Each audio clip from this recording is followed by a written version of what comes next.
യഹൂദരുടെ ഒരു മതഗ്രന്ഥമായിട്ടുള്ള മിഷ്നയുടെ സപ്ലിമെന്റ് ആയിട്ടുള്ള മറ്റൊരു ഗ്രന്ഥമായിട്ടുള്ള തൊസഫ്തയിൽ പറയുന്ന ഒരു കഥയാണ് കേട്ടോ ഇത്. ഈ മിഷ്ന എന്ന് പറയുന്നത് യഹൂദരുടെ ഓറൽ തോറ, നിയമമാണ്. ഇത് എഴുതപ്പെടുന്നത് 2-ാം നൂറ്റാണ്ടിന്റെ അവസാനമോ 3-ാം നൂറ്റാണ്ടിന്റെ ആദ്യമോ ഒക്കെയാണ്. ഈ താൽമുദ് എന്ന വാക്ക് ഒട്ടുമിക്കവർക്കും പരിചയം ഉണ്ടാവും അല്ലെ? ഈ മിഷ്നയെ കേന്ദ്രീകരിച്ചുകൊണ്ട് എഴുതപ്പെട്ടിട്ടുള്ള യഹൂദ റബ്ബിമാർ എഴുതിയിട്ടുള്ള 4, 5, 6 നൂറ്റാണ്ടുകളിലെ കമന്ററികളാണ് താൽമുദ് എന്ന് പറയുന്നത്. ഫുൾ വീഡിയോ എൻ്റെ തിയോലോജിക് യൂട്യൂബ് ചാനലിൽ കാണാവുന്നതാണ്. ഇവിടെ നമ്മൾ ക്രൈസ്തവ വിശ്വാസങ്ങൾക്കെതിരെ ഉയരുന്ന ചോദ്യങ്ങൾക്ക് യുക്തിസഹമായി മറുപടി നൽകുന്നതിനോടൊപ്പം നുണക്കഥകളെ പൊളിച്ചെടുക്കുകയും ചെയ്യുന്നതാണ്. എൻ്റെ ഈ ദൗത്യത്തിൽ നിങ്ങൾക്കും പങ്കാളികളാകാം.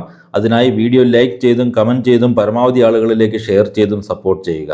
കൂടുതൽ ആക്റ്റീവായി എൻ്റെ ഒപ്പം ചേരാനും നിങ്ങളുടെ സംശയങ്ങൾ നേരിട്ട് ചോദിക്കാനും സ്ക്രീനിൽ കാണുന്ന നമ്പറിൽ വാട്സാപ്പ് ചെയ്യാവുന്നതാണ്.